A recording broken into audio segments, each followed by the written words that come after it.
Welcome to this week's Character Unlock, where we are going to just sit and shoot the shit for a little while because we don't really have a topic to talk about and there's not an awful lot going on, so we're just gonna talk bollocks for a bit. I'm hosting, as always. I'm Andrew Brooker, and with me is my good buddy John Miller. How do? Yeah, Right. definitely going to go with the whole. We don't have a lot to talk about, but we're saving up. Technically, we're saving up for a future show. Yeah, We've got actual things going on that are important to the world, well, or at least us. yeah. But yeah, it's just going to be, as you know, because we can't have a subject every time. We can't have a specific thing to talk about every time because we'd run out of things in the first year. So we're just going to talk about what we've been playing and spend a little bit extra time on that probably. But there are a couple of little bits of news, I suppose, to talk about. So I suppose we could jump straight into those. Yeah, news. And it is like it's useless shit for most of it. The first one, and I haven't really read much into it, but Activision has said that their next or this year's iteration of Call of Duty is going to be going back to its roots Boo. after Infinite Warfare didn't do very well, or didn't do as well as they hoped. Because who could have pictured that happening? Yeah. What do you reckon? Back to its roots. What do you reckon that even means? Aren't its roots World War II? Yeah. So, well, maybe after the success of Battlefield 1 and, going back to pre-modern day, maybe we will get an old-timey shooter from the Call of Duty lads. Yeah, I think you hit it right on the head there. The Yeah. success of Battlefield 1. Yep. And I'm pretty sure I Wow. called that when we first spoke about Battlefield 1 last year. Yeah. Battlefield 1 is an absolutely outstanding game, but it's helped massively by the fact that it's the latest Frostbite engine that's finally been refined Yeah. from what Battlefield 4's attempt was, which took a long time to sort out. Yeah. I haven't played much of Battlefield. I still haven't played more than a couple of hours of the demo. I haven't had time really to get into it and haven't really been bothered, so it will be on EA Access soon enough. Yeah. I will play it then. But yeah. Well, it's still waiting for a next round of DLC. Has it had its first one? I've got no idea. The first DLC is actually due out this month, I think. I'm pretty sure I read it was February, or it might have been March. Oh, that's a pretty decent gap. Yeah, because I think they realised the mistake of, Battlefield 3's Karkand, where it came out 2 months after. Yeah. And 4, where its first DLC map was, I think, 2 weeks later. That they've let the vanilla game sell, and it's sold, and it's really well balanced. I love playing it, and I only really pick it up and play it when I've got a certain group of my friends to play it with, because they're the ones who actually play the good game mode. Fair enough. Which game mode's that? Rush, Okay. because it's console. Yeah. If it was PC, I'm guessing I play Conquest more often. I don't like Battlefield 1's Conquest too much. Okay. The maps aren't great for it. I don't think they're not. The lack of anti-tank weaponry. Yeah. If you've got a team of people who don't want to go against tanks, don't want to play as the engineers, don't want to be the support kit, they want to run around and just shoot things, Yeah. then as soon as you pick up a tank, that's it. You've won, because you just need to roll around and just blow everything up. Some of the tanks are really poorly balanced. The land ship has the main cannon and then 2 side cannons, which are controlled by teammates in the thing. Yeah. The heavy tank is, again, the main cannon, and then it's potentially 4 other cannons, machine guns, turrets on the sides to cover all your angles. And then there's the light tank, which just is stupid quick and, well, gets blown up after 2 heavy tank shells. But still, if you're stationary for long enough in the light tank, you're doing it wrong. Fair enough. So do we think Call of Duty going back to its roots would be, if it is World War II, will we get a Battlefield 1-esque multiplayer, or we'll still stick to ice skatey, run and gunny Call of Duty multiplayer? Yeah, who's making this one? Sledgehammer, isn't it? Couldn't tell you off the top of my head. If it's going in order, I believe yes, it'll be Sledgehammer. So it's Sledgehammer's turn. So what was the last one that they did? It was They done Advanced Warfare. Yeah. So I think they will probably It'll be interesting for them because this is their first step into the old generation, because they started the advancement and going almost space age. I think this is going to be possibly World at War style shooter, so they'll probably take a lot of Treyarch's lead. I'd be okay with that. I liked World at War. It was good. I was talking to somebody just the weekend about World at War and how good it was and how much I enjoyed playing it. I'd take more World at War quite happily. My problem is that I liked Infinite Warfare story-wise. Multiplayer, I didn't play. I didn't see the point. I played a bit of Modern Warfare's remastered multiplayer, but again, it's not for me. I liked Infinite Warfare's multiplayer mainly because it had, as the last, I don't know what, 3 iterations have to have Kill Confirmed as a game mode. And Kill Confirmed works for me because it feels ever so slightly slower. Yeah. Things like TDM where it's running around blowing the shit out of anything you can see. I'm too old for that. I can't be arsed. I can't play Twitch games like that. But Kill Confirmed, while you still got the Twitch gameplay for killing people, things still feel a little bit slow because there's no point in doing it unless you're going to run around grabbing tags as well. That's just kind of how I see it. I mean, there's probably somebody listening going, "No, you're fucking playing it wrong." That's why I'm not playing it at all. Yeah. Well, Kill Confirmed's in Modern Warfare's remaster, I think. Is it? Yep. I think they added it in. As big a deal as I made about getting hold of Modern Warfare Remastered, I still haven't finished it. Wow, really? I must have 5 or 6 games from the last 5 months. Since we started doing this podcast, I just haven't finished. Because I either haven't got time or can't be asked. Maybe we're doing it wrong. Maybe we should be playing our games and not talking about them. Maybe that's where we're going wrong. I'm after the end of this month, obviously I've got Horizon coming up. But after that, I don't think there's anything I'm really that excited about. So I might spend some time clearing some of my back catalogue, especially things like Modern Warfare. And I still haven't finished Dead Rising. Wow, I finished Dead Rising. It's not great. But I haven't played it since the time you and me were talking about it on the party while I was playing it. Yeah. That's the last time I touched it. I just can't be bothered to put the disc back in. You know what? I can't be bothered to play it again either. Mine's a digital fucking copy. I really wish I hadn't paid for that. Yeah, I found myself in a bit of a funk around Christmas time. Even though I was playing loads, I wasn't finishing anything. So yeah, I wouldn't mind finishing Modern Warfare Remastered because it's Modern Warfare Remastered. But by finished, do you mean 100% achievements, or do you mean just get the story over? Just finish the story. I'm pretty sure. Wow, you haven't finished a 4-hour story on normal. I'm pretty sure I'm playing it on normal. I won't play that bastard on veteran because fuck that. I know there are a couple of points that I played that on veteran on the PS3 that drove me up the wall, so I won't do that again. I spent ages trying to get the achievement for completing the tutorial mission.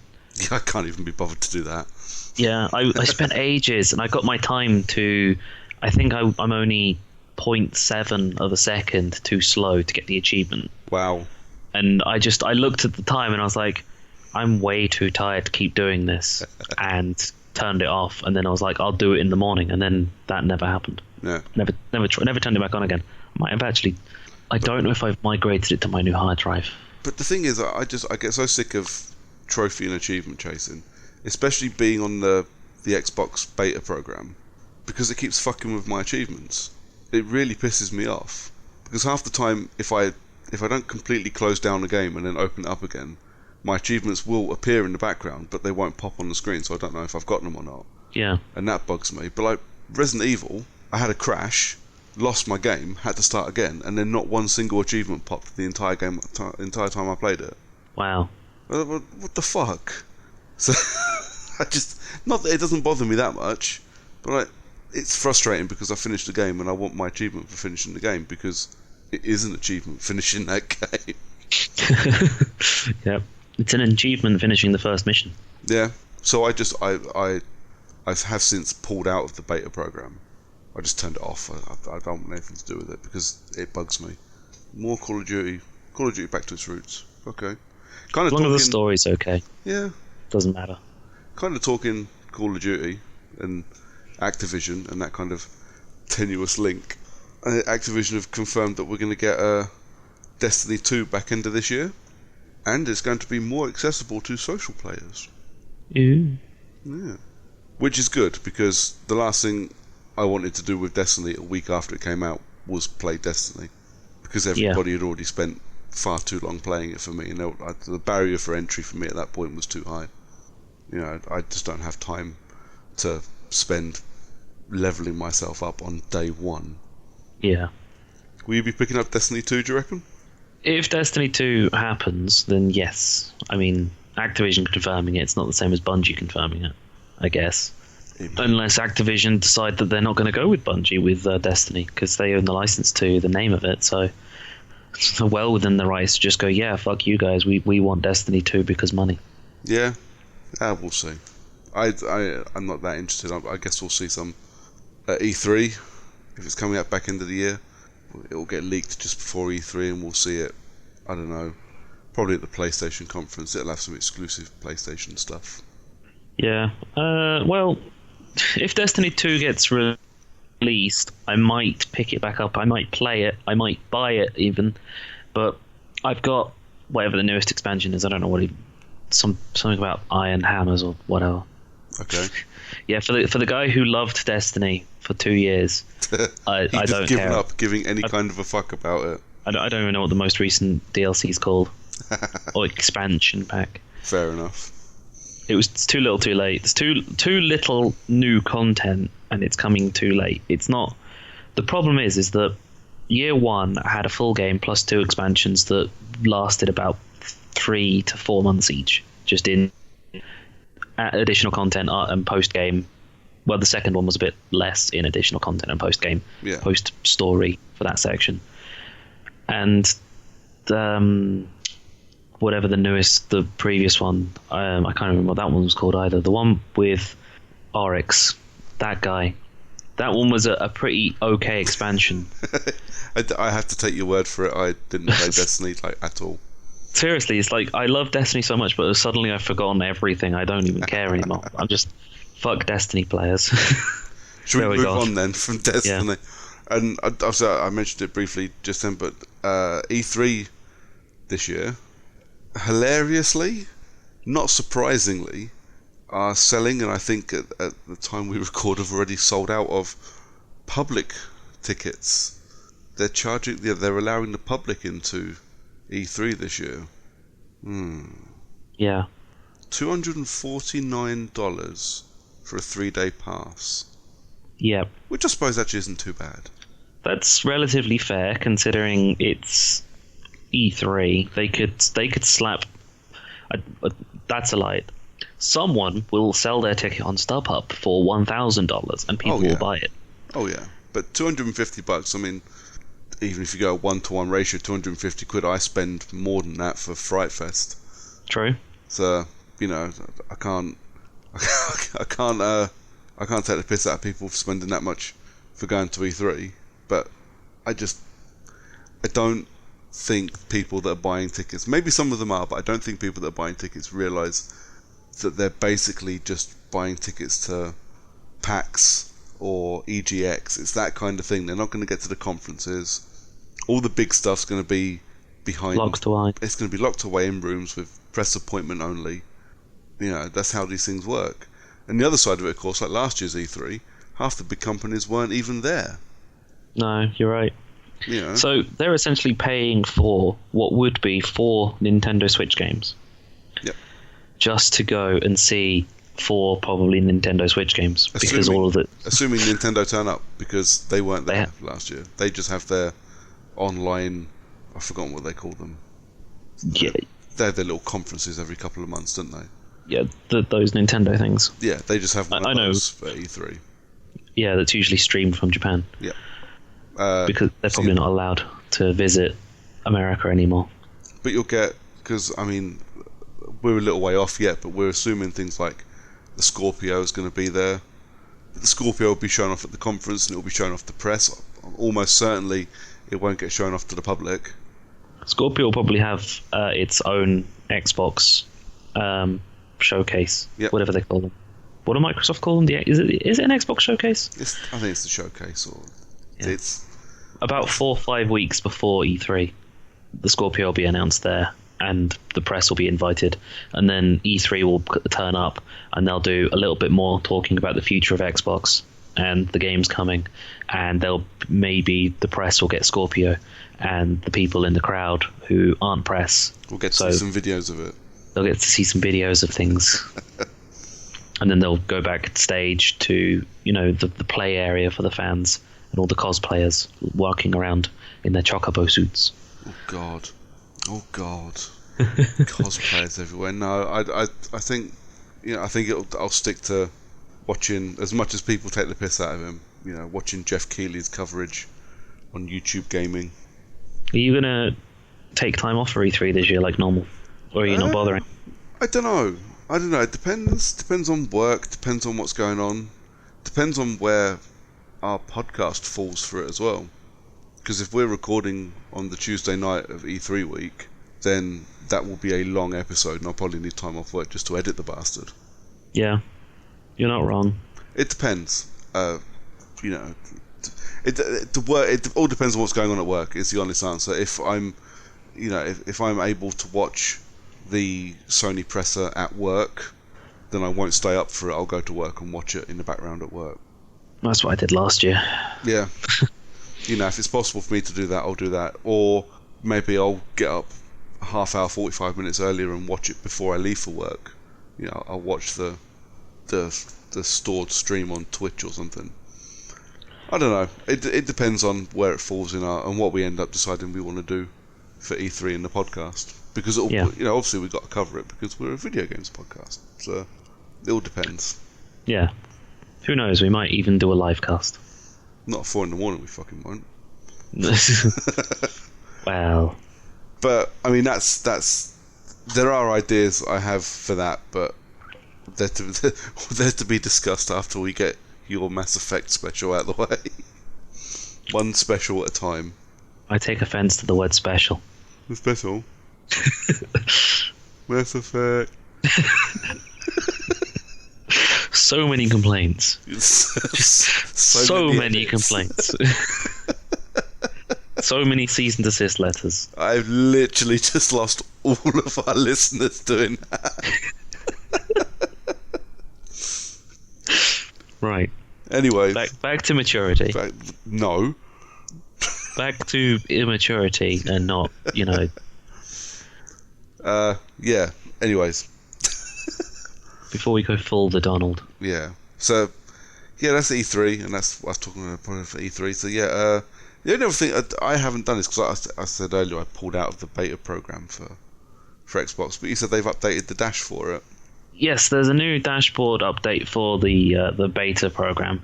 This one was on an opt-out system as opposed to an opt-in system to what they normally do when they put the releases out. Okay. So before with the releases, they go, by the way, we've got a new release coming out.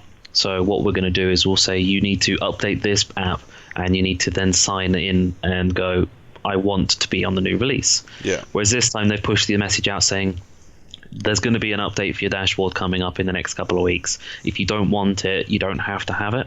Fair enough. So what I did was just ignored it because I didn't even turn my Xbox on. I didn't even realize I'd had the message until I looked and turned my Xbox on, and I saw the message after my dashboard had already updated.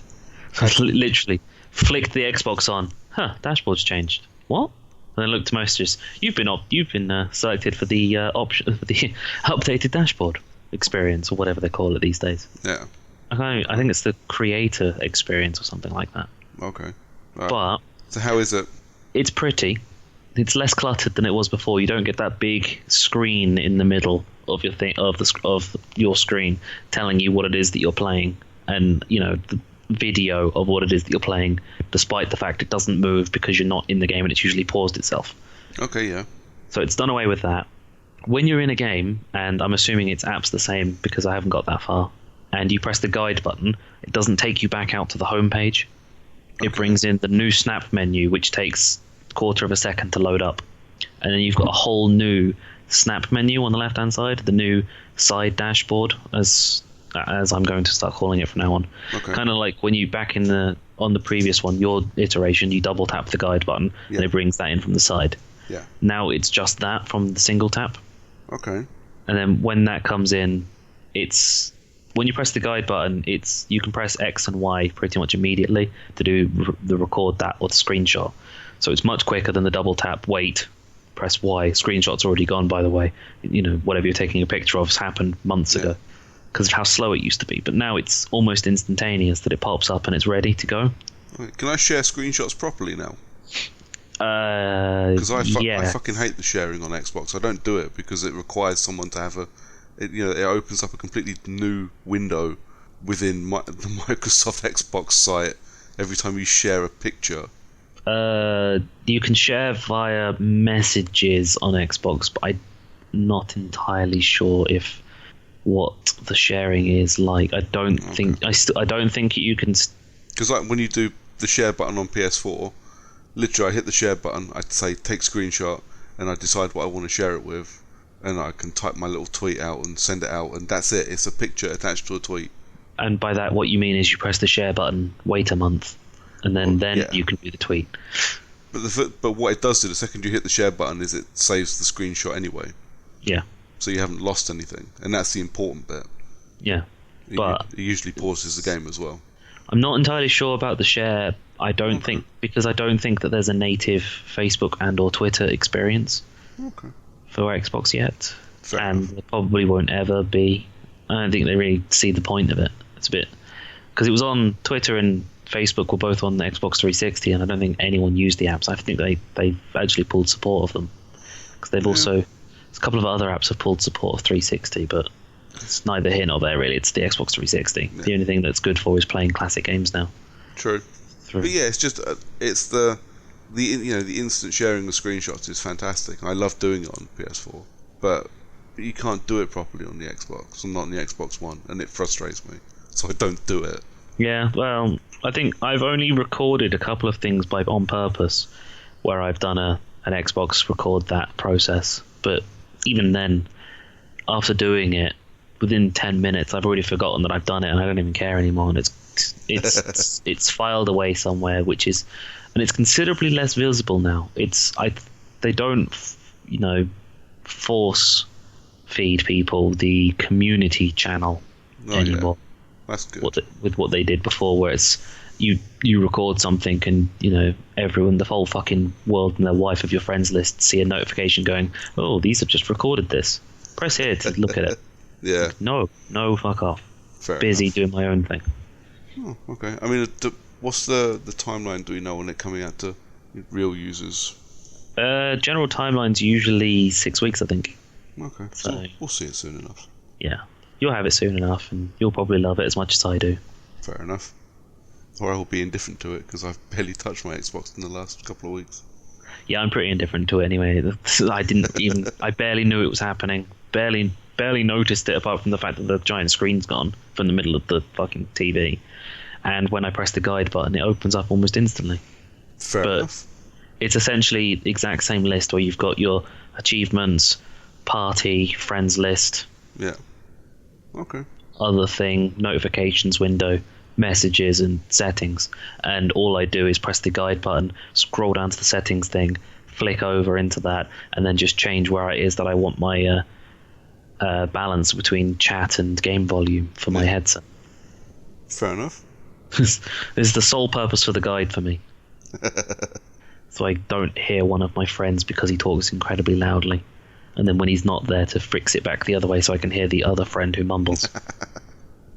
They might get them to swap mics. Maybe that's the problem. Yeah, be worth a try. I think that's all our news, unless you can think of anything else we need to talk about. Nope, that's news done. So what we've been playing is an interesting list this week because, well, I was on holiday last week, so I got to spend a bit of time just tinkering with stuff. But before we get to my list, Mr. Miller, what have you been playing, my friend? Well, first of all, you said tinkering, right? Not tinkling. No, I've not been tinkling. Got it. Right. Anyway, so between the last episode and now, from the last episode when I mentioned I was playing Mass Effect 2, what I've done is now you'll be strange to guess this. I played Mass Effect 3. Wow, it's But like at the very deja least, vu. yeah. Well, at the very least, I've done the first couple of missions of Mass Effect 3 because I don't have the time to play through it all at once, and there's other games that I kind of want to play sometimes, and all of the other stuff. But I actually did one other thing, which is that I didn't finish Mass Effect 2 before we last podcasted. I'd missed one of the DLCs, so I went back and played that, and it was a Project Overlord, which, if you follow the Character Unlock Twitter account or my own, you'll know that Project Overlord is pretty fucking tense for, the Mass Effect RPG. This Project Overlord is the one that you played, Brooker, before realizing you were playing one of the DLCs, and you probably shouldn't be that far along. Yeah, but the problem was at that point I'd spent an hour getting really frustrated and bored. Yeah. So I just turned it off and never went back. But if you do get your character sorted, and you've played it a little bit, and you've got a couple of the other characters, and more specifically you have Legion on your team, you actually get a fair bit of new and interesting dialogue for that mission because you have Legion. Okay. So it's good to play post game once you've finished the mission, the main story, and you decide to do it. That's when you should do the DLC. So Overlord, Shadow Broker, and Arrival are all really designed to be set after the main game. Okay. Conveniently, I think Lair of the Shadow Broker is approximately set at the same time which the Pathfinders leave to go to the Andromeda system. So there's the nice little tie into Andromeda coming. Okay.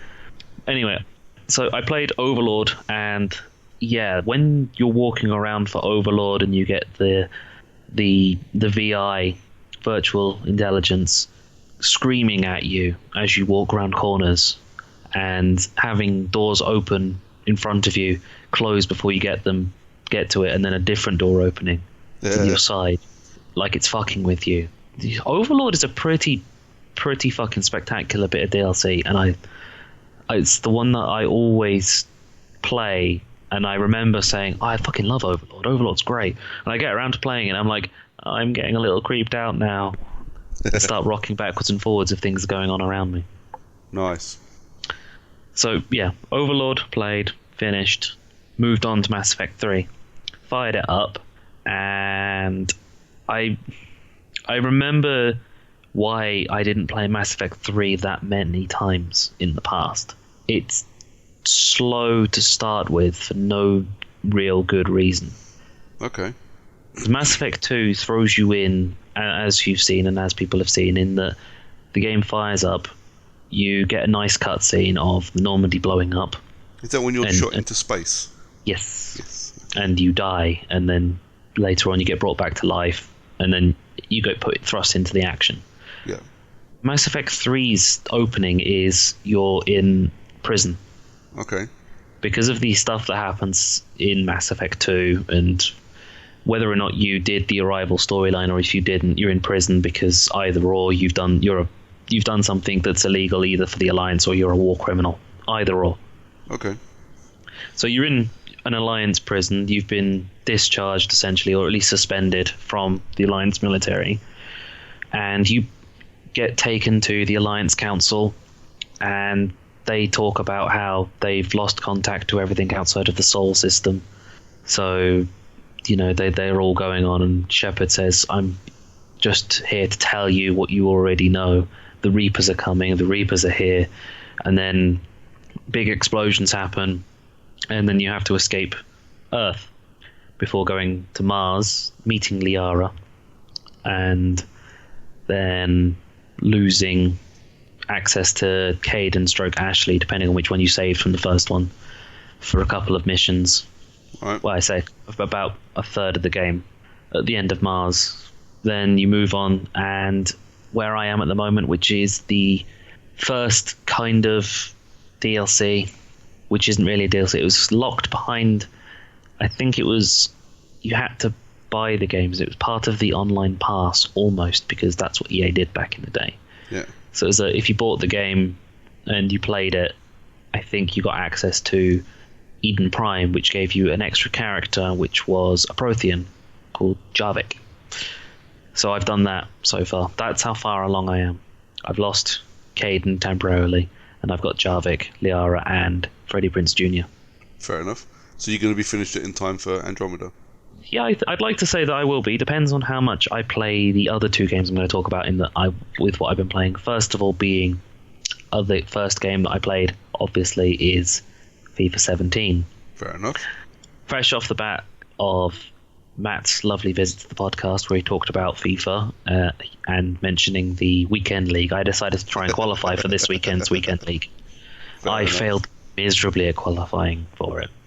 It's got to a point now, if you didn't play and you try and qualify for the weekend leagues, it's almost impossible to do so if you haven't previously qualified, because there's so many people that when you fire up to play the weekend league, I end up against people who've played nothing but FIFA since it came out. Wow, okay. So I fired up. I played one of the games that I played had a dude with team of the group stage players all over it, and team of the tournament players from the AFCON, and team of the week players everywhere. It was literally just every single card was a special card, I'm pretty sure they were all special cards. So this is a person who spent either God knows how much of their own money buying coins, or they've just spent a fucking ton of money on green EA Sports Fun Bucks. Yeah. Just to pay for packs to open and pack things, just so they can then enter the weekend league, get their rewards out of it, get their cards, sell some crap they don't want to keep, and then build a squad of players rated almost 90 and above. Oh. So naturally I played against him and lost. Although I didn't lose badly, and I managed to keep it to a reasonable 3-2 defeat, where I scored first, then he scored 3 and I pulled back 1, and then he just decided to sit back and defend, so I couldn't. But his 3 goals were scored by players who can score from almost anywhere on the pitch if they just shoot, and it'll go in because they've got fucking ridiculous 99 shooting or something. That kind of player. Yeah. Fair enough. So, didn't get very far with that one then. No, and I decided I'm never going to try the weekend league again. Just not worth my time and effort. I'm not good enough at FIFA, and I'll admit that readily. I'm not good enough at FIFA to play the weekend league. Maybe if I played it from the start, yeah, then I'd have some rewards. But no, it's not for me. Competitive FIFA is not my forte. Fair enough. Competitive Rainbow Six Siege, however, I can do. Played a lot of Siege at this weekend. Mostly casual. I played a couple of ranked games because, well, I only really ever play ranked when I'm playing with other people. Yeah. And most of my friends don't like playing Siege at the moment. Or, well, for some reason I managed to convince a couple of them to play Siege for a couple of hours, and then after about 4 games they decided to move on to doing other things. But I carried on playing a bit more Siege, and I've refallen in love with Frost and Buck, the 2 Canadian operatives. I was going to say, you need to explain that. I don't know what Frost and Buck are. Frost is the defender for the that was released in, I think, Black Ice. Okay. DLC, which was the second one. Okay. No, first one. Yeah, first one, because the second one was Skull Rain. Yeah, first DLC. So pretty much the first set of DLC characters are the ones I like, and I don't really care about the rest. Fair enough. But Frost is the character with bear traps in briefcases, so you just put them down by windows, people smash through, land on them, instantly incapacitated. And it's just like, use them as bait to shoot people trying to revive them or just kill them.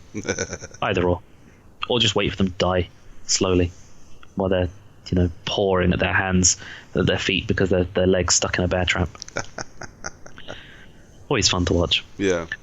And Buck is a chap with a either an assault rifle or a single shot rifle with an underbarrel skeleton key shotgun. Okay. Which is fucking ridiculous. I've mentioned this before in our best of 2016 games. Yeah, no, I remember. However, there are new operatives in Velvet something, whatever they call this current one, the new one, where they are Spanish. So remember when I think I mentioned that they were Spanish operatives when I actually meant Japanese. Yeah. In the the previous time I mentioned Siege during the award show. So the new operators are Jackal, who has the ability to scan defenders' footprints. So he's an attacker. You walk into the area, you can see the footsteps of where the defenders have run around to, which, when you play casual, doesn't happen very often because the defenders tend to just barricade themselves into the room that they're in. Literally, it's like, this is the spawn point, this is the objective. We'll put barricades everywhere and never leave this room. Fair enough. So then you just walk up with whatever explosives you got and just go, boom, everyone's dead. And the Defender, which is a lovely, interesting character called Mira. Okay. And her power, or little bit of tech gadgetry, is a two-way mirror that she can fit onto any destructible surface. So you could put the barricades up, which reinforce the walls. Yeah. She sticks on this two-way mirror, which uses compressed air to burst a hole through it. But you can see out.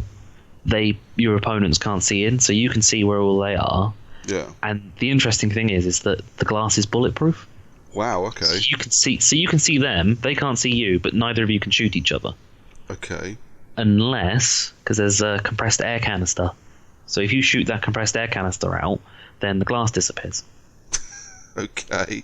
So at this point, you can both shoot each other. Yeah. But the thing is that you know when you're going to do that and make the glass disappear. Yeah, they don't. of course. So they could be standing there looking, just walk past. I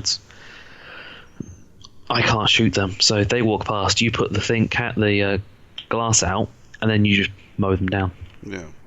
Bloody hell. I mean, I assume this game is balanced, because some of the stuff you said doesn't sound... It sounds a bit OP to me. Yeah.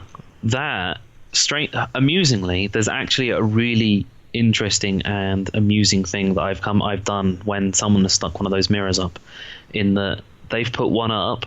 I can see that my teammates are the other side of that glass, and I'm the other side of the room, for instance. So I'm not actually in the defending point. I'm outside the window, peeking in, looking. I've put a hole in one of the windows, and I can see the gas canister. So I can shoot the gas canister out, and then they can shoot in. Yeah. At which point that gives us the advantage, because from this point on, we know when the glass is going to disappear, and they don't. Okay. So roundabouts, be a bit more careful with your mirrored glass. Fair enough. That's me done. Yeah. I'll let you talk the VR to cows come home. Well, I'll tell you what, I'm not going to start with VR, to be honest. You're going to start with... No, I'm going to start with two that ain't VR. So the first one, I finally, because obviously Brian, our previous guest, the man that joined us for the Assassin's Creed podcast, recommended to me quite a while ago, actually, Firewatch. And what was quite interesting was, I was like, okay, I definitely need to buy this game. I need to go and buy it. And I saw it was on sale. So I went to buy it, and it turned out I'd already bought it. I just didn't realise. Yeah. I'd bought this game and just left it there. It's pretty typical of me buying games.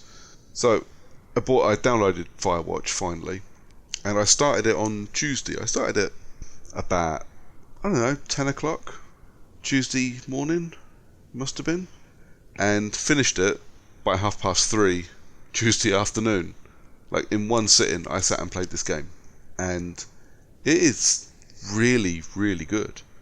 You play a guy who's on Firewatch in I think it's not Wisconsin. I was about to say Wisconsin. I'm almost certain it's not Wyoming. In a Wyoming forest. So you play a guy who's literally, it's his summer job to sit and stare out his window and make sure there's no fires, and kick people out of the forest who are having bonfires where they shouldn't have them, that kind of shit. But it turns into this kind of mystery as like weird things start happening, and there's missing people, and there's your only contact is with another Firewatch person whose tower you can see, but you never see them, and you talk to them on the radio, and it's literally like a 5 to 6 hour mystery game where you just walk around in the woods for a bit. That sounds lovely. It's weirdly compelling. I wasn't sure I was going to like it, The end falls a little bit flat, but actually it's a very, very good game, and it's almost constantly on sale now on PS4 and Xbox One, so I definitely recommend people pick it up and give it a go if they haven't already. It's a fun little experience. I was pleasantly surprised. Yeah, that sounds quite nice. It was decent. I was very surprised, but yeah, I was more surprised actually that I suddenly realised not only did I finish this game, but 5 hours had gone by and I hadn't even noticed. It was that was impressive for me to just be sat, on my chair, not really moving except to occasionally get up and get a cup of coffee. It's been a while since the game's done that. Yeah. For it to be that short and be finished that quickly was a nice experience. It was nice to finish a game in one sitting. I haven't done that for a long time. But the other non-VR game I played, and I say game, demo. The other non-VR demo I played the For Honor beta. Let's say you're not buying into the word beta at all this time, are you? Just demo. Not when the beta is 3 days before the game comes out. At that point, it's not a beta test even slightly. It's a fucking multiplayer demo. Yep. Beta is just a word that's been picked up by marketing departments because it sounds better than demo, and they can get away with saying, actually no, that's not what the real game's like. Don't fucking tell me when I'm playing a game on Sunday that comes out on Tuesday that this is not what the final game is going to be like. It was a 30 gig download. That was the whole game. I'm fucking sure of it. Yeah. 30 gig fucking demo. Took almost all of Sunday to download the bloody thing because PlayStation Networks are slow. Fucking thing. And the worst bit was it wasn't even worth it. No? No. I really didn't like it. It's slow, it feels clunky. It's basically the two modes I played. So I played dual mode, which is just one-on-one, you and one other guy. At which point it's like crap Mortal Kombat. Okay. It's just you and another guy swinging axes or swords or whatever at each other.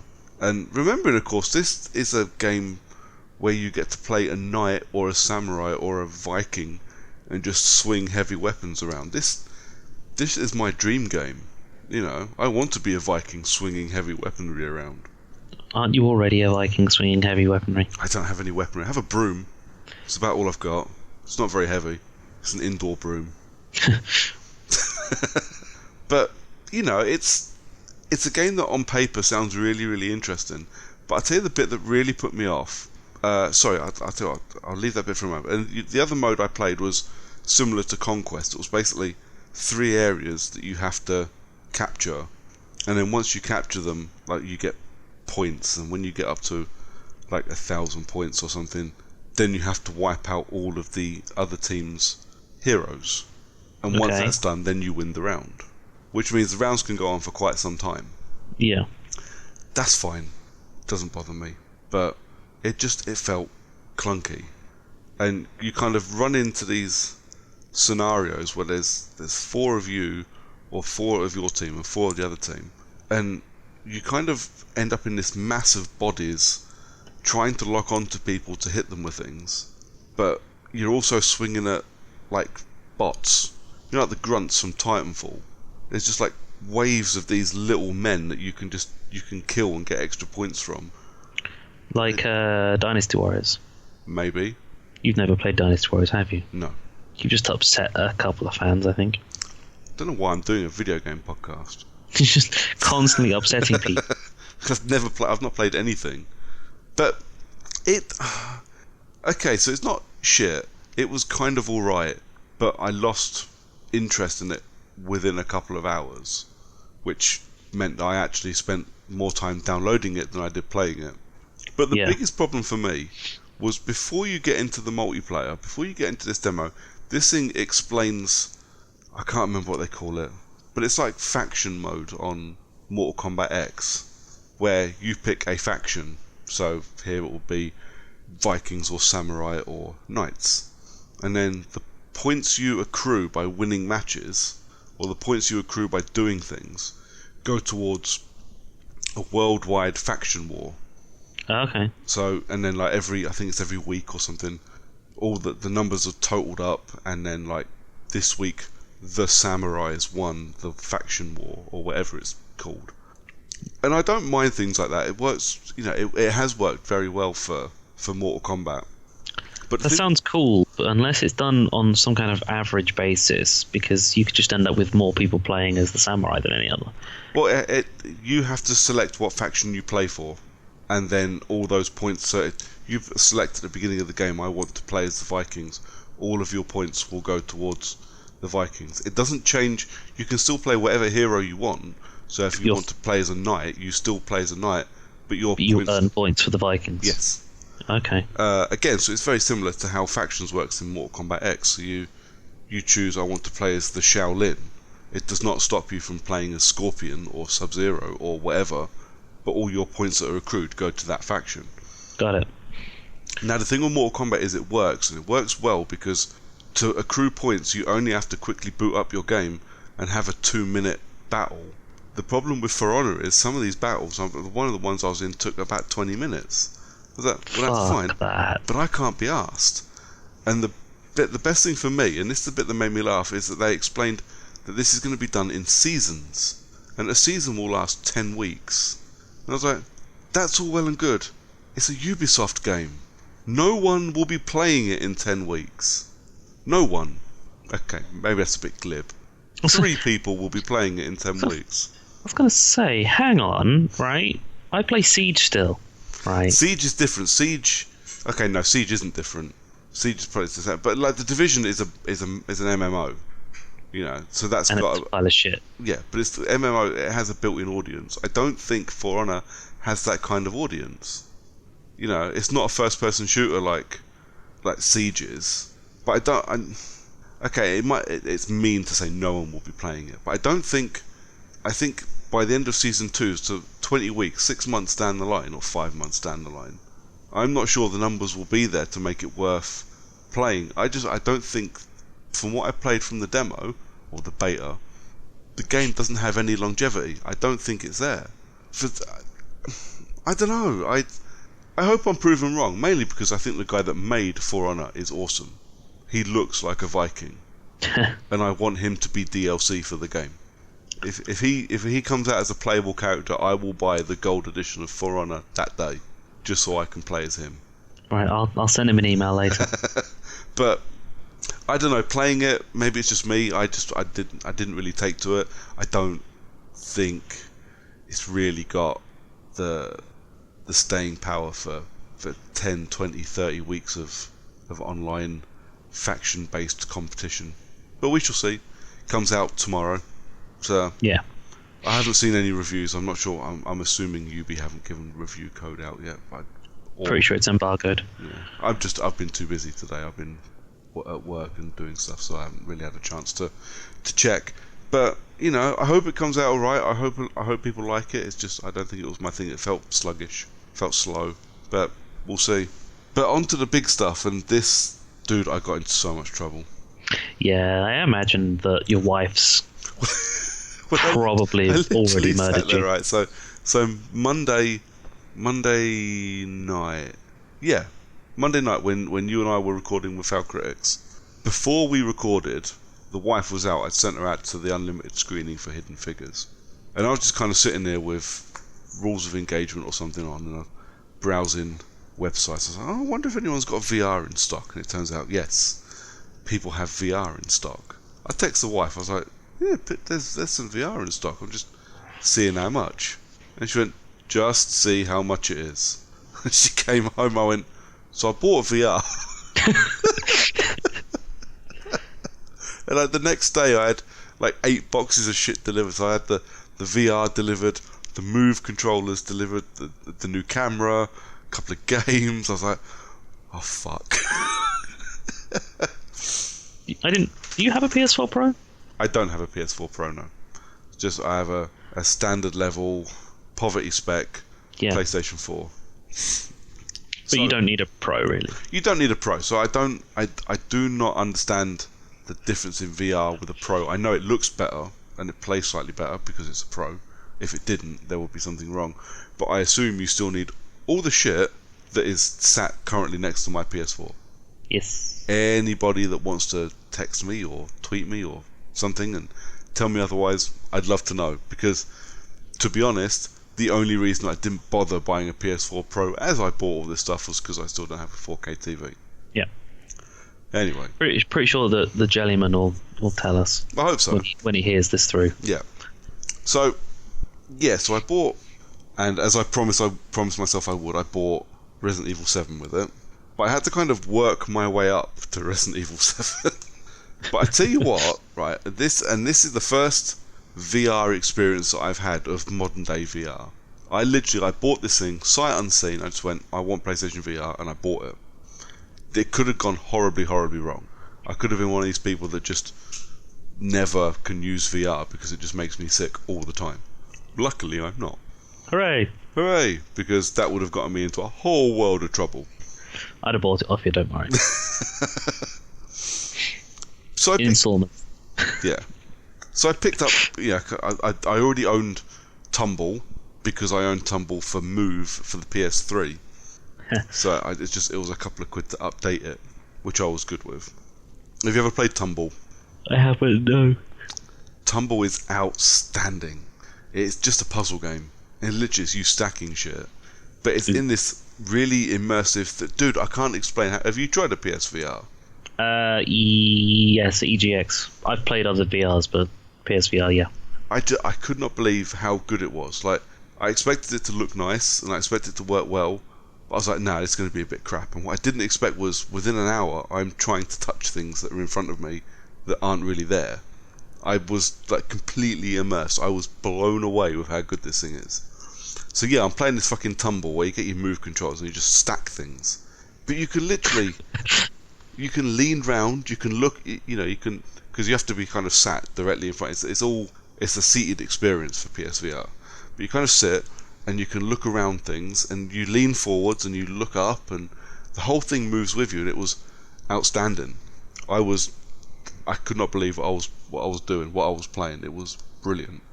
Tumble's kind of where I spent most of my time, apart from one other game. So I rented Rigs because it's from Guerrilla, and I wanted to give it a go. A lot of people have said it's really good. The company that closed down very recent. Yeah, Guerrilla Cambridge.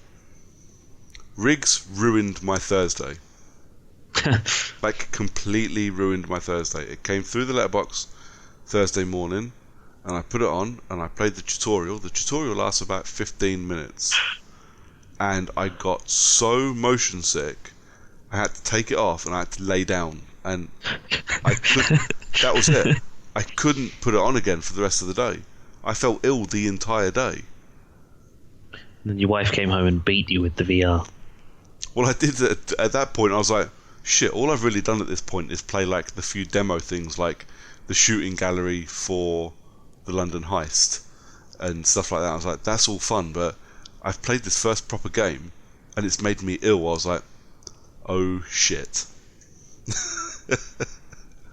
I felt like Jason Statham at the end of Snatch. He just goes, now we are fucked. I was like, yes, now I am fucked. Luckily, so far, Rigs has been the exception. Because I've played, I think I'm about halfway through Rush of Blood, which is really fun. Which one's Rush of Blood? Rush of Blood is the Until Dawn VR expansion. VR experience. Yeah. Rather than expansion. Which is basically, it's an on-rail shooter. You're basically on a roller coaster in a haunted house, and you have to go through shooting things that jump out at you. I haven't tried it with the controller yet, because I bought the Move controllers at the same time. But with the Move controllers, literally you just point and shoot at everything. And it's brilliant. Everything, it feels tactile, it feels like you're doing stuff. It is amazing. It is a lot of fun. So the new camera picks up the Move controllers quite well then? Yeah, actually, I mean, because you can use the old camera, the old PS4 camera with VR. I got rid of my camera when I got rid of my old PlayStation because I wasn't using it. My PlayStation didn't even come with a camera, so it's fine. No, I bought one. I bought one because obviously I bought my PS4 launch day, and I bought a bit of everything. I bought the camera, I bought extra controllers, I bought all that guff because the camera you use it to play Playroom, which is quite cool. Oh yeah. So, but yeah, the Move it's almost perfect one-to-one as well. I haven't had a problem with the Move controllers yet, and obviously Tumble uses Move. Rush of Blood uses Move. VR Worlds uses Move for some of the. I haven't played all of VR Worlds, just the demo bits, and that works really very well. It's impressive how good it actually is. I was, because I had Move for PS3, and it was a steaming bag of horseshit. Well, it wasn't a steaming bag of shit, but it was a lacking experience at times. And at the end of the day, once you got past playing frisbee golf with your Move, there wasn't an awful lot really worth doing. Like Wii Bowling. After Wii Bowling, you didn't really want to do anything else. Yeah, I played Resi 5 with the Move because they had the Move edition not long after the Move came out, and I didn't really get on with it. I didn't play very well. I didn't like it, so I was dubious, but I was convinced now. Or I am convinced now. Is that the Move for it is very good. But I tell you where I spent the majority of my time. And I didn't think this was actually going to happen. So with Eve Valkyrie. Alright. Have you come across Eve Valkyrie? I know of it. I didn't realise that was your thing. It's not. And evidently it is. Well, that's the thing. It's a flight sim. It's multiplayer space battles. I genuinely did not think it was going to be my thing, but I played the demo and I was like, okay, this is quite fun. This is, again, you sit down, you can look around in your headset, and you can see all the shit behind you, and you can look around, you can look up if there's somebody above you, and you can see everything. It's an experience I didn't expect to be that good. But then you actually play the game, and it is outstanding. Like, it's really, really fun. So again, I rented it from Boomerang, and I whacked it in the machine. Next minute I know, I've spent 4 hours playing a fucking flight sim. I don't think I've ever done that on a console before. Not in one sitting. It was a lot of fun. Or it is a lot of fun. But because it's all set in the Eve universe as well, it all kind of... Obviously, if you've played Eve, or Dust to a point, it all kind of follows the same notions. You're a Valkyrie pilot, you're a clone, which was a big thing that came along with Dust 514. Yeah, it has a little bit of a story, but it's mainly multiplayer. It's probably, so far as far as games go, it's probably the definitive VR experience that I've had. But then I put on Resident Evil 7. Huh. Well. Do you have to pay extra for that? Or is it just part of the Resident Evil 7 package that it has VR? It's just VR compatible on the PS4. Okay. There's no paying extra for it. It's just a game that's VR compatible. Like a previous generation of Move or Kinect compatible games. Yeah, it's just something that is there.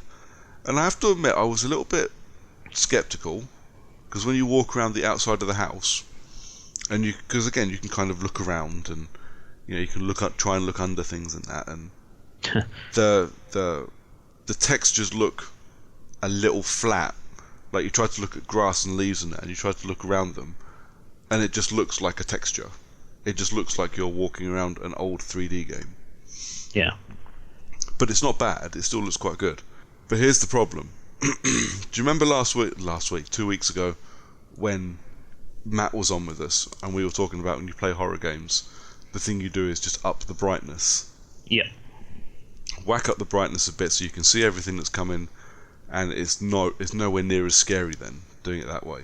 So I walked round into the front of the Baker house. I walked into the house, I closed the door, and suddenly realised I hadn't adjusted my brightness settings because everything was pitch black. So I went to adjust my brightness settings, and you can't. No, you probably can't. There are no brightness settings to adjust on the PSVR version of Resident Evil 7.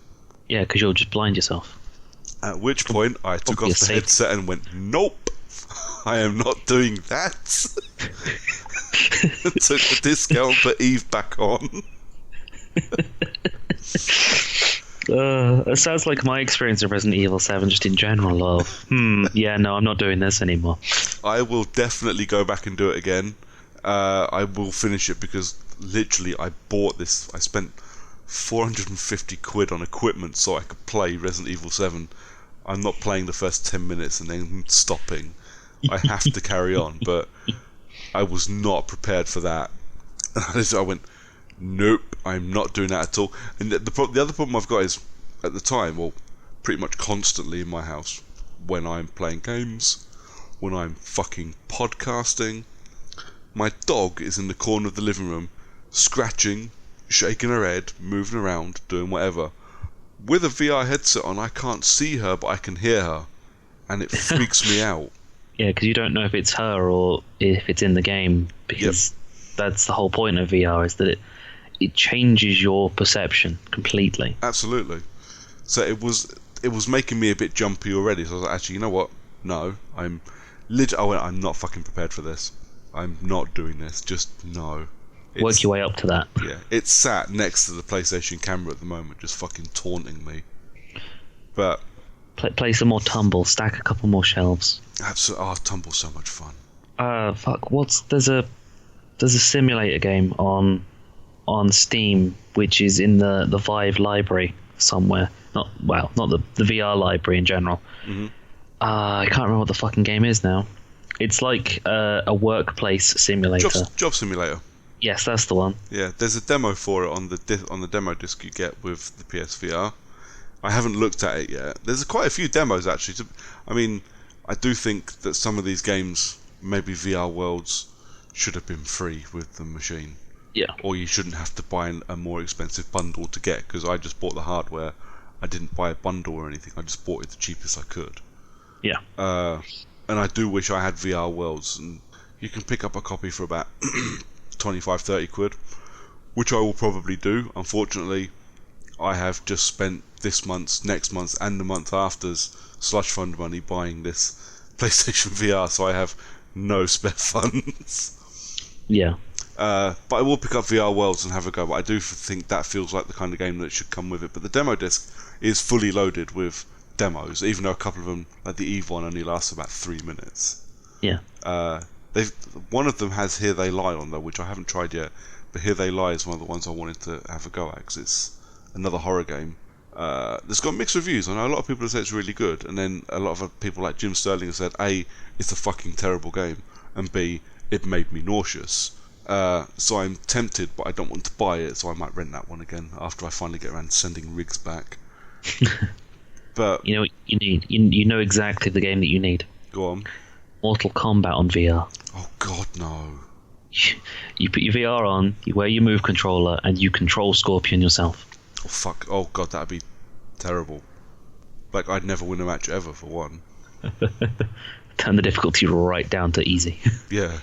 I am quite looking forward to playing some normal games in VR, because it does look like you're sitting in front of a cinema screen with this thing on. Like, before games start and you're just looking at the XMB, it just looks like a massive cinema screen. Yeah. So I'm quite looking forward to trying that. Apparently it's been hacked as well, so you can use it on PC. Ah, okay. So I might give that a try at some point, because my laptop could definitely handle VR. So I might give it a butcher's, but that's for later. But yeah, all in all, I was really, really impressed, and I'm glad I bought it. I'm glad it doesn't suck, and I am really very impressed with it. I don't know what I was expecting when I bought it, but it's absolutely blown me away. I'm glad you like VR. I really am. So there is that, because I like VR. But my experience of it so far has been a couple of tech demos at EGX from last year, and a little bit of Vive use that I've had as well. You live 10 minutes drive from my house. I know. I'll be round. I'll be round in a couple of weeks. Come down here and we'll set you up on it. I didn't let, because I'm not a cunt. I set the wife up on it so she could have a go. You could look, but you can't touch. I know, right? Just sitting in the corner. this is my 500 quid's worth of kit. You can't go anywhere near it. I'd literally end up wearing it up my arse. You end up breathing in the same room as this is in, and I will kill you. But even she was quite impressed with it. She just played like Tumble and like the VR Worlds demo, and just because my wife doesn't play games. No. Yeah, my wife tried to play Darksiders once and gave up at the first mini boss. The first mini boss was hard, man. I know, but she refused to go any further. I do give her props for trying, to be fair, because Darksiders can be a tough game for a non-gamer. And she does, yeah. But my missus, her games are Wii bowling, frisbee golf. And there's nothing wrong with that. I mean, I have never, not once, taken the piss out of my wife for not playing games. You're not brave enough. Well, no, it's not that. It's part of it. No, it's not that at all. I'm from the generation where there ain't that many women my age that play games. There are quite a few, but there ain't as many as there are blokes. And my missus just doesn't play games. That's fine. I have no problem with that whatsoever. It's just the way it is. And I'm lucky that I've got a missus that lets me play games and watch films and pretty much rule the living room with very little argument. I'm a very lucky man. But yeah, and she's not even in the room to hear me say that. And she doesn't listen to this podcast, so I'll get zero props for saying that ever. You'll get zero props for it. She'll never know that you said it, and I will, under oath, declare the opposite if you ever try to mention it. Yeah, but so I let her have a go, and even she was quite impressed, and she got quite into. And I think it's like the thing, like I said earlier, it's the one-to-one movement once you're using a Move controller. Everything is so fluid and everything just works. It's really impressive. Really impressive. I can't wait to put it back on and get back into playing other games that aren't Resident Evil. Yeah. I'm not going to play Resident Evil. You can't even if I came over to yours to play on the VR, if you even put Resident Evil near the PlayStation, no, I wouldn't. I would smash your VR on the floor. It's one of those things that you just kind of go, people don't like, it's like forcing someone to sit down and watch a horror film if they don't like horror. You're not going to, no one gets any benefit from it at all, and I'm not that big of a bellend. But yeah, it's definitely something worth, once you actually get a few games to play it on, it's really good. I do genuinely hope that once like E3 rolls around, we get some more games announced, because there was this massive influx at the beginning of its life, and then we've heard nothing apart from Resident Evil. So here's hoping for some more. But yeah, that's what we've been playing. I had a week off of work, so I played plenty and only finished one game. One quick question. Go on. With the playing Resident Evil, is what you're playing that you can see in the VR, is that shown on, say, the TV screen as well? Yes. For instance, what I'm saying is, can you put the VR headset on someone and then play Resident Evil with them experiencing the VR, but you're the one in the control? So it's like they are watching a film. No, because the problem with that is, because they've got the headset on, they're the ones in control of the game. Yeah, because it follows the head tracking, doesn't it? Yeah, it does. It follows the head. So if they go, ugh, and shake, you're going to be playing. You'll literally be playing a game on shaky cam. It would be nigh on impossible. And the worst thing it would do is the first jump scare, they look away, and now you're dead because you can't fucking do anything because your character has just accidentally looked away. Can you disable the head tracking? No, because there'd be no point in VR then. I suppose. I suppose if you turn off VR mode, because VR mode is something it asks you to activate when you turn the game on. I suppose if you turn off VR mode, it's just playing it on the screen on your headset, which would work. Yeah, I suppose. It was an idea in my head that didn't really translate at all to any kind of reasoning whatsoever. No, I was just thinking that you could play Resident Evil and then have someone experience it as if they're watching a film through the eyes of the person who's playing. That would not be fun, to not have control of what's going on and not be able to look away. That, I can't imagine that being any kind of fun, even for like horror lovers like me. I don't think that would be fun at all. Like the people who pay to, what's that thing in America where the people pay to be essentially tortured horror film style? Yeah, I know the thing you mean. Fuck that as well. I mean, that's a special kind of psycho. And again, I love horror. Horror's my favourite genre of anything. But to sit through that, you've got to be a fucking nutter. Yeah. But yeah, I suppose it would work if you'd done that, but I don't suppose the person not playing would get any enjoyment from it at all. Depends on your friends, I guess. But the other problem is if the person wearing the headset is also a gamer, you can imagine them getting really fucking frustrated with you not doing things that they can see you need to do. That would be really annoying. Especially with things like Resident Evil, where you've got a couple of shadow lock puzzles, which would be frustrating to watch somebody else doing. Or you see something in the corner of your eye because you've got, the VR vision, you can see everything nice and clearly. Yeah. It's right in front of your face, whereas you're sitting, 10 feet away from your TV. Yep. So you can't see that thing in the corner. No. So that would be a problem, I think. But maybe not for Resident Evil, maybe for some other games, though. Maybe. I can't think of any. No. Does VR work when you're watching a Blu-ray? I believe so. Well, the headset works. I don't mean the whole virtual reality experience. I just mean you can sit there and watch a film through the headset whilst.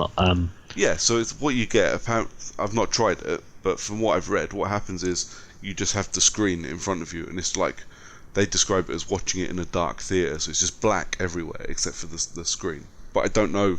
Again, I think I'd get quite annoyed if every time I moved my head, the screen moved with me. I think watching a film like that would actually be quite disconcerting, considering we're used to watching a film on a TV, and you can just turn your head when you're not 15 foot in front of us, and if I want to look at it sideways, I can.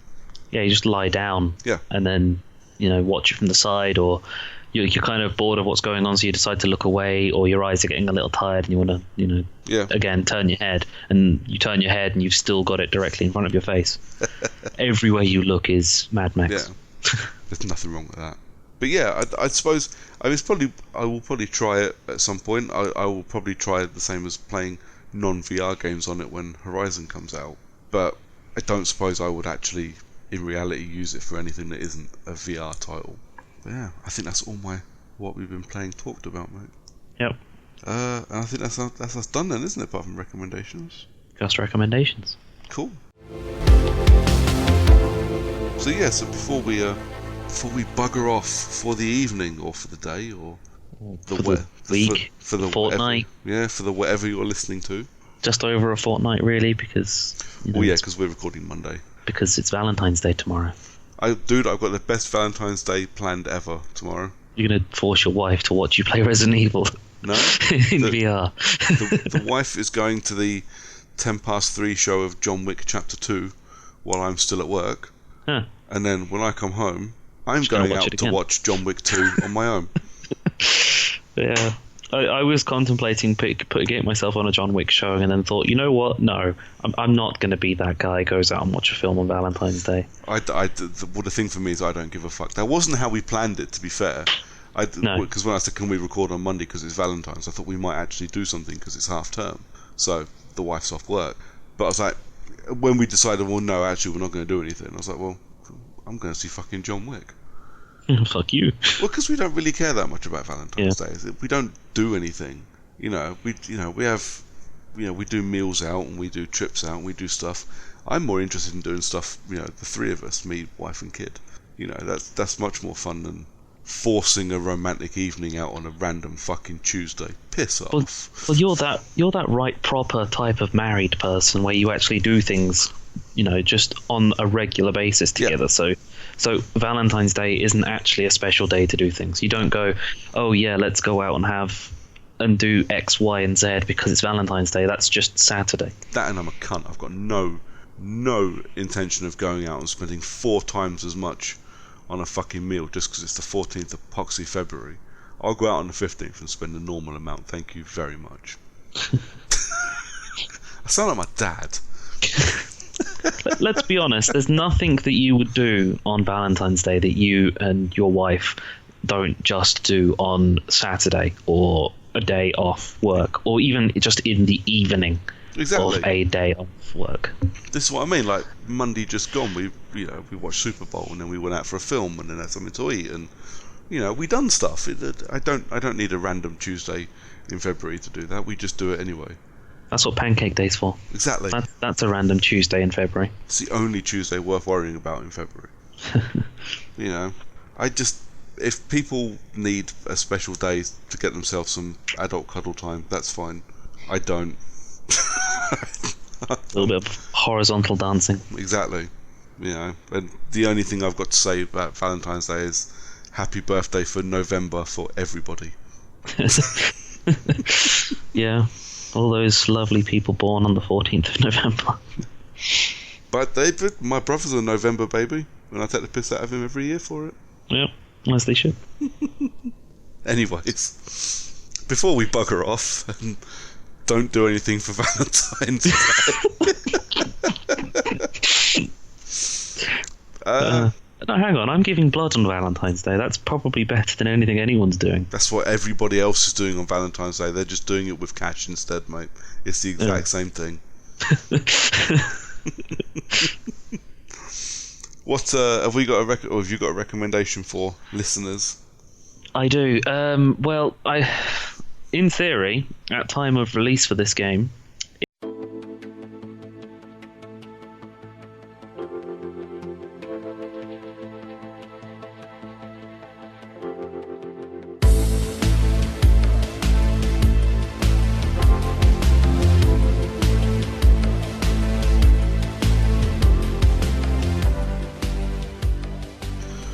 Welcome to this week's Character Unlock, where we are going to just sit and shoot the shit for a little while because we don't really have a topic to talk about and there's not an awful lot going on, so we're just gonna talk bollocks for a bit.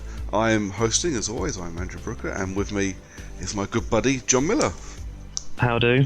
Yeah, Right. definitely going to go with the whole. We don't have a lot to talk about, but we're saving up. Technically, we're saving up for a future show. Yeah, We've got actual things going on that are important to the world, well, or at least us. yeah. But yeah, it's just going to be, as you know, because we can't have a subject every time. We can't have a specific thing to talk about every time because we'd run out of things in the first year. So we're just going to talk about what we've been playing and spend a little bit extra time on that probably. But there are a couple of little bits of news, I suppose, to talk about. So I suppose we could jump straight into those. Yeah, news. And it is it's useless shit for most of it. The first one, and I haven't really read much into it, but Activision has said that their next or this year's iteration of Call of Duty is going to be going back to its roots. Boo. After Infinite Warfare didn't do very well, or didn't do as well as they hoped. Because who could have pictured that happening? Yeah. What do you reckon? Back to its roots. What do you reckon that even means? Aren't its roots World War II? Yeah.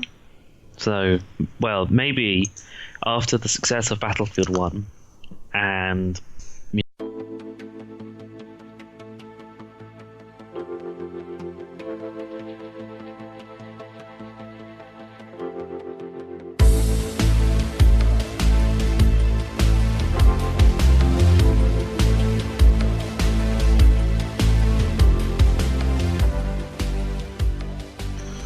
Welcome to this week's Character Unlock, where we are going to just sit and shoot the shit for a little while because we don't really have a topic to talk about and there's not an awful lot going on, so we're just gonna talk bollocks for a bit. I am hosting, as always. I'm Andrew Brooker, and with me is my good buddy John Miller. how do? Yeah, Right. definitely going to go with the whole. We don't have a lot to talk about, but we're saving up. Technically, we're saving up for a future show. Yeah, We've got actual things going on that are important to the world, well, or at least us. yeah. But yeah, it's just going to be, as because we can't have a subject every time. We can't have a specific thing to talk about every time because we'd run out of things in the first year. So we're just going to talk about what we've been playing and spend a little bit extra time on that probably. But there are a couple of little bits of news, I suppose, to talk about. So I suppose we could jump straight into those. Yeah, news. And it is it's useless shit for most of it. The first one, and I haven't really read much into it, but Activision has said that their next or this year's iteration of Call of Duty is going to be going back to its roots. Boo. After Infinite Warfare didn't do very well, or didn't do as well as they hoped. Because who could have pictured that happening? Yeah. What do you reckon? Back to its roots. What do you reckon that even means? Aren't its roots World War II? Yeah. So, well, maybe after the success of Battlefield 1 and, going back to pre-modern day, maybe we will get an old-timey shooter from the Call of Duty lads. Yeah, I think you hit it right on the head there. The Yeah. success of Battlefield 1. Yep. And I'm pretty sure I Wow. called that when we first spoke about Battlefield 1 last year. Yeah. Battlefield 1 is an absolutely outstanding game, but it's helped massively by the fact that it's the latest Frostbite engine that's finally been refined Yeah. from what Battlefield 4's attempt was, which took a long time to sort out. Yeah. I haven't played much of Battlefield. I still haven't played more than a couple of hours of the demo. I haven't had time really to get into it and haven't really been bothered, so it will be on EA Access soon enough. Yeah. I will play it then. But yeah. Well, it's still waiting for a next round of DLC. Has it had its first one? I've got no No. idea. The first DLC is actually due out this month, I think. I'm pretty sure I read it was February, or it might have been March. Oh, that's a pretty decent gap. Yeah, because I think they realised the mistake of, Battlefield 3's Karkand, where it came out 2 months after. Yeah. And 4, where its first DLC map was, I think, 2 weeks later. That they've let the vanilla game sell, and it's sold, and it's really well balanced. I love playing it, and I only really pick it up and play it when I've got a certain group of my friends to play it with, because they're the ones who actually play the good game mode. Fair enough. And actually listening to him is why I started listening to like Last Save Loaded, because he had Colin from Last Save Loaded on the show, and I was like, okay, I kind of want to have a listen to that. And it was one of the ones that like Chris mentioned at the end of every Same Coin and that. So there's a couple that I've started listening to because of Pilch. And bless him, he got hold of me the other day and he asked if I wanted to be on his show. So when this episode should go up on Friday, so tomorrow, so that'd be Saturday, should be the new episode of Pilchards and Cream, which will have me on it. I'm going to send him so many questions. Don't, mate. I'm shitting myself. So obviously I used the Character Unlock Twitter account and I retweeted the stuff that he's put out. But I also put it on Facebook, and then from my personal Facebook account, I shared it. It's had 1 like so far, and that 1 like is from my mum. Oh, isn't that sweet? No. Because now I'm fucking terrified that my mum's going to send in some dodgy, shitty-ass question, because my mum figures herself a comedian when she is not. She is about as funny as a jam jar full of Ebola. That sounds pretty hilarious to me. Depends if you're spreading on your toast, really, doesn't it? Or someone else's toast. Yeah.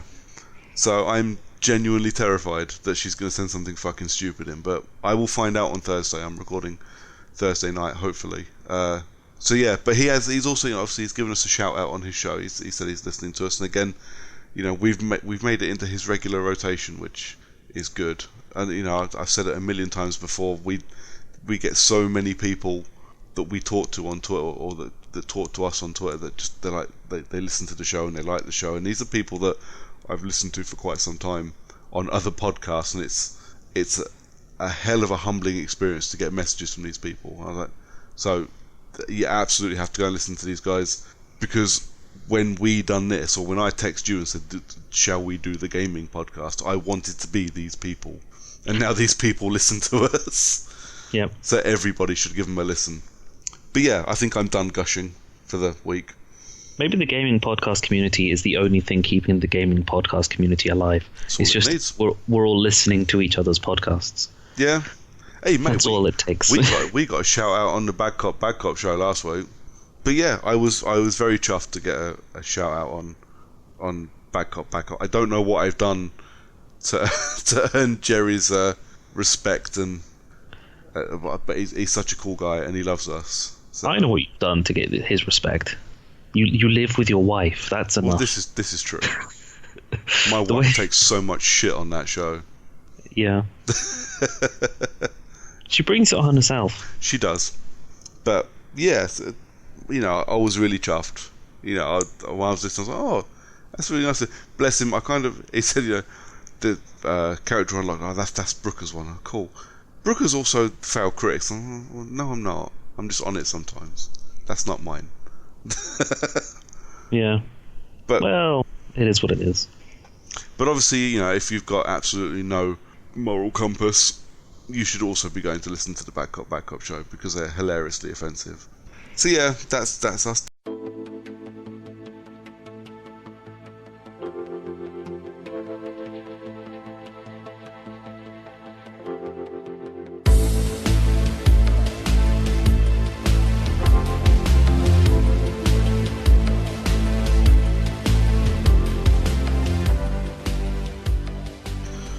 Welcome to this week's Character Unlock, where we are going to just sit and shoot the shit for a little while because we don't really have a topic to talk about and there's not an awful lot going on, so we're just gonna talk bollocks for a bit. I'm hosting, as always. I'm Andrew Brooker, and with me is my good buddy John Miller. How do? Yeah, Right. definitely going to go with the whole. We don't have a lot to talk about, but we're saving up. Technically, we're saving up for a future show. Yeah, We've got actual things going on that are important to the world, well, or at least us. yeah. But yeah, it's just going to be, because we can't have a subject every time. We can't have a specific.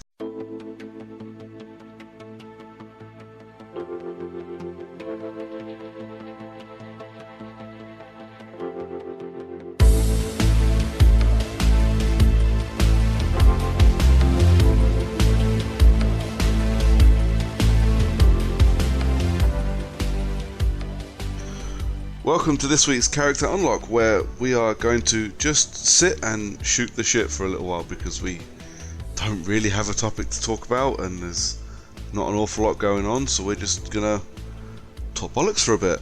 I'm hosting, as always. I'm Andrew Brooker, and with me is my good buddy John Miller. How do? Yeah, Right. definitely going to go with the whole. We don't have a lot to talk about, but we're saving up. Technically, we're saving up for a future show. Yeah, We've got actual things going on that are important to the world, well, or at least us. yeah. But yeah, it's just going to be, because we can't have a subject every time. We can't have a specific thing to talk about every time because we'd run out of things in the first year. So we're just going to talk about what we've been playing and spend a little bit extra time on that probably. But there are a couple of little bits of news, I suppose, to talk about. So I suppose we could jump straight into those. Yeah, news. And it is like it's useless shit for most of it. The first one, and I haven't really read much into it, but Activision has said that their next or this year's iteration of Call of Duty is going to be going back to its roots.